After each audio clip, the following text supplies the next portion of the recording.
I am proud कि आज मेरे एमएलए ने अपने माँ के भाषा में, मातृभाषा में, कोकबोरोकबाई में आज अपना पॉइंट रखा असेंबली के अंदर।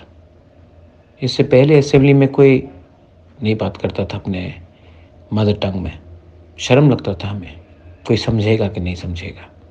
लेकिन आज तिप्रामोथा के एमएलए ने बात किया और कोई समझ सकता है तो समझ सकता, नहीं समझ सकता तो नहीं समझ सकता, हमारा भाषा समझ लो।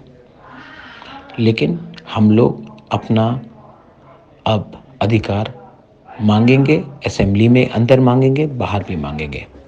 I am very proud of my Motha MLAs. आपने इतिहास बनाया और कभी मत भूलिए, पुइला जाति उलो पार्टी। हम लोग अपने जाति के लिए बात करने आए हैं, सिर्फ पार्टी करने नहीं। दिस इज बुबाग्रा। Congratulations once again.